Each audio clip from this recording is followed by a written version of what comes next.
So it's a 17-car grid, the red lights are on and we're racing.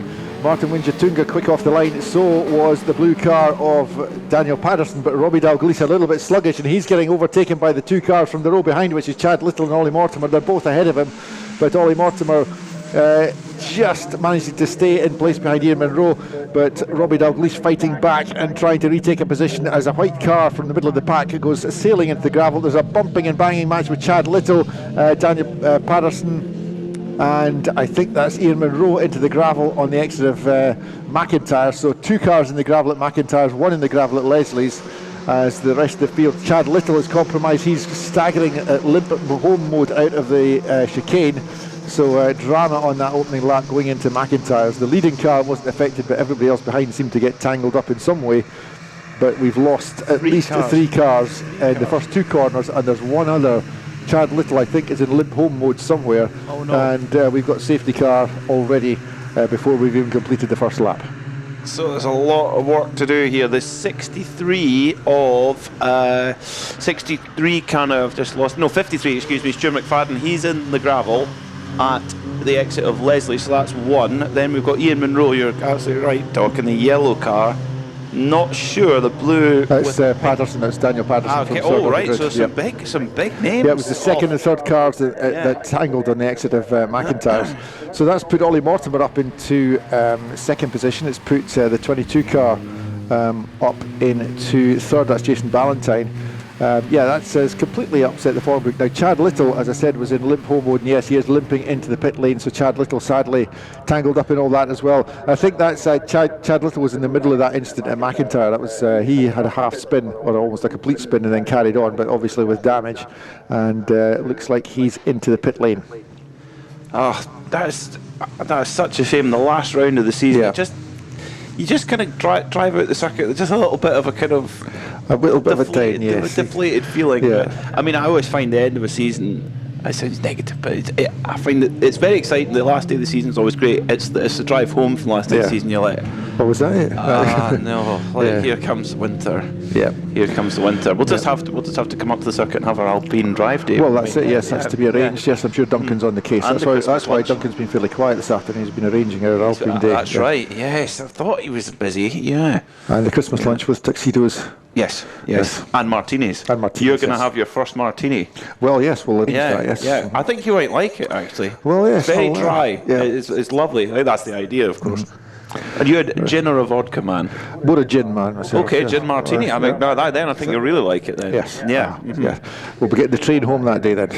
Yes, that's a lunch that finishes at 10 o'clock at night. Yes. Yeah.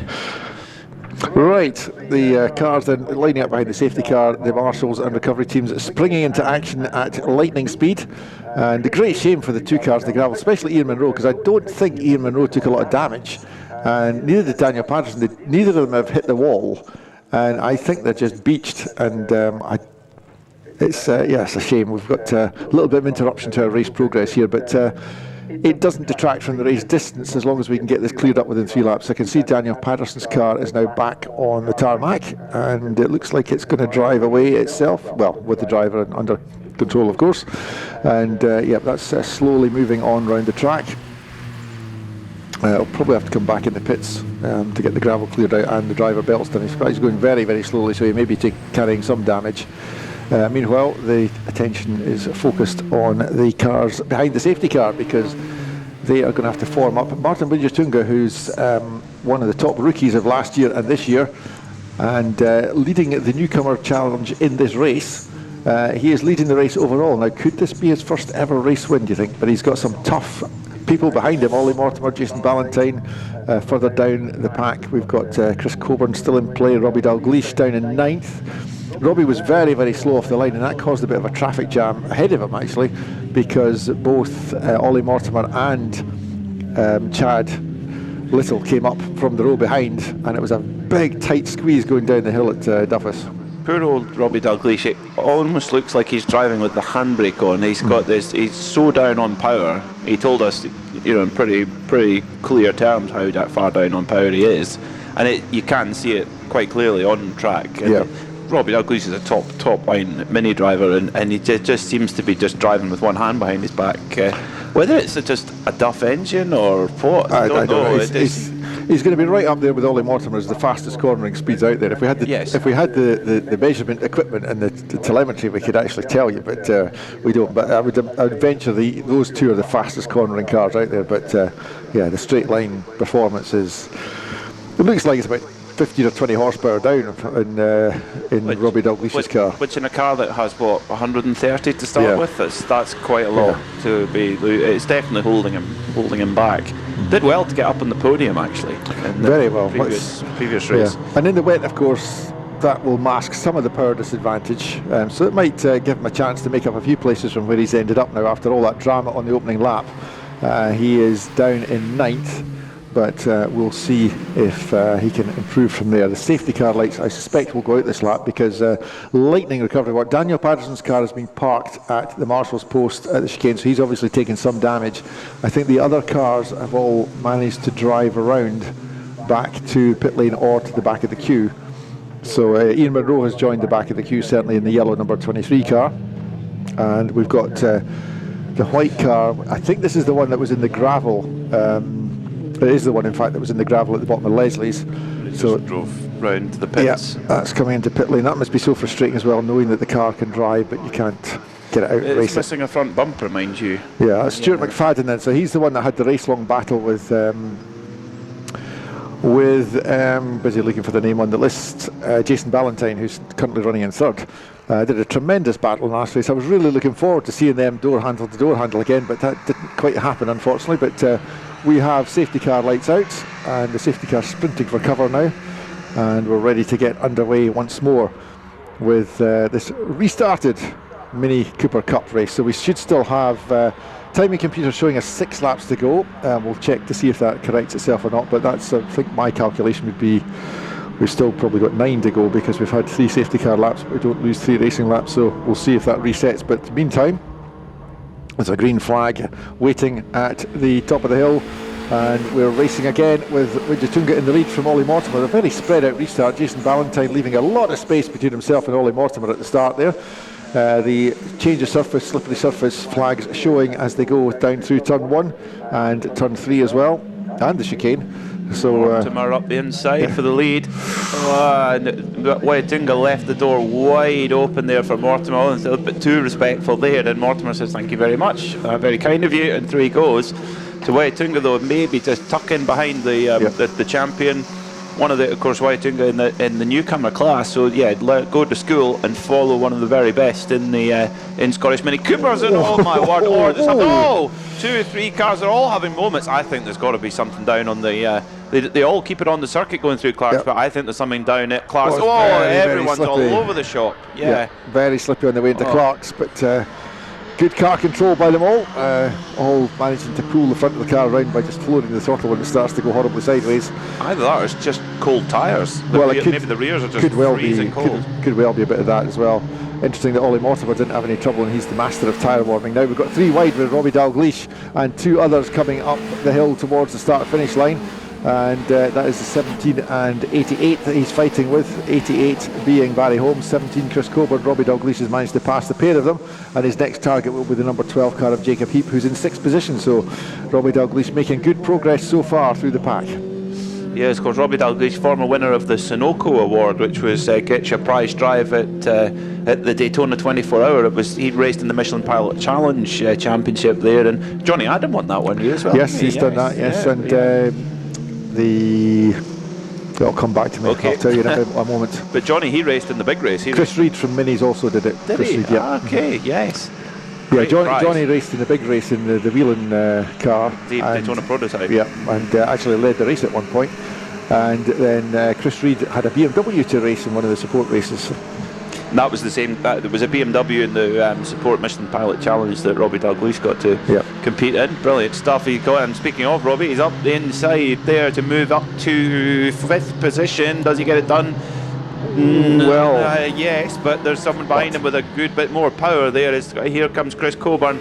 and yeah, makes it look easy. Through he goes. That must be frustrating. That must be yeah, it's the 12 car of Jacob Heap actually. I get the two mixed up as well. But Jacob Heap that's fighting back. Robbie Dalgleish again repasses him under braking going into. So the two bits of the track there, from the hairpin to Duffus, the two bits of the track requiring ultimate driver skill, the braking zones and the corners.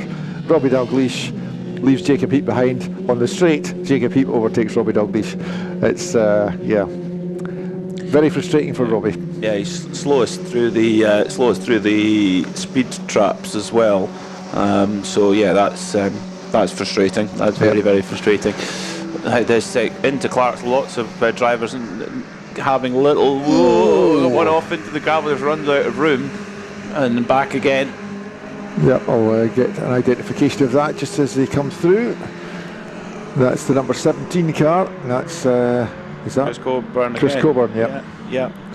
So Mortimer pulling away at the front. He's been absolutely imperious this weekend. It has not been bettered in that number 78 silver and blue machine in a commanding lead ahead of Martin Waitunga. And for Martin, that's hugely important for the championship as well, for the newcomers. Would that then seal him the newcomers championship? We'll need to get the confirmation from the timekeepers. I think it's going to be, if he's ahead of Jacob Heap, yes, I think he will have done it if he's ahead of Jacob Heap, which he is at the moment, and the pair of them are well up the field overall as well, but it's the class position that's important. But at the moment, Waitunga, yes, you're probably correct in your pronunciation, is the one that's ahead. So waiting for the leaders to come round. Here we go. Ollie Mortimer miles out in front, making it look easy, which it isn't. Waitunga doing a fantastic job in second place. He's 3.5 seconds or 3.25 seconds behind Ollie, but he's 6 seconds ahead of Jason Ballantyne, who's now under threat from the number 12 car of Jacob Heap, and has also lost his position to Robbie Dalgleish. Robbie Dalgleish now up into the top 3. A fantastic drive from Robbie Dalgleish, and now Jason Ballantyne is in the wars with Jacob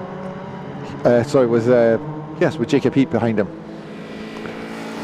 We've got last lap then of the season for these Mini Coopers. Our race leader and champion already confirmed, Ollie Mortimer, and he, of course, this is might be his last racing lap for quite some time, saying that his son is going to start go-karting and he's going to be focused on that for the next little while, so his competitive action might be curtailed for the next couple of years. So this is very much a sign-off on top for Ollie Mortimer. It's certainly a sign-off for now. It's maybe not goodbye forever, as it may be just a goodbye for now. Yeah, it'd be sad to not see a mini grid with Ollie Mortimer on it, but he has dominated one-make saloon racing over many years. He's been super successful in Fiestas and in minis. He's had a little foray into the Porsche Carrera Cup GB as well. He's a fantastic driver, real class act, and great to see him sign off with a win as he takes the checkered flag to win the final race of this phase of his career and the final race of the 2024 season for the minis. And Martin Waitunga, like Ollie Mortimer, doing a little bit of a weave across the line to celebrate winning his newcomer class. Ollie Mortimer celebrating winning the race overall, and a fantastic drive by Kenny Dalgleish. Robbie Dalgleish. Celebrity entrant. I've managed about 10 seasons of Robbie Dalgleish racing and managed not to do a Kenny Dalgleish, but there you go. There you go. And Martin Waitunga has definitely got the most enthusiastic fan club. They were there to cheer him over the line there as he came over in second place, top of the newcomers, confirming his newcomers champion, and got a great reception there from the fan club. And Robbie Dalgleish. Yeah, that's so easy to slip into that one. But Ollie Mortimer signing off with a Daniel Ricciardo, fastest lap on your last racing lap of the current phase of your career. He's got one better than Daniel. He's won the race. Well, he's won the race as well, yes. But 68.064 was the fastest lap. So the finishing order, the number 70 Ollie Mortimer ahead of number 27 Martin Waitunga and number 91 Robbie Dalgleish in third. Top newcomer was Waitunga, and the fastest lap of the race, Ollie Mortimer, 68.064.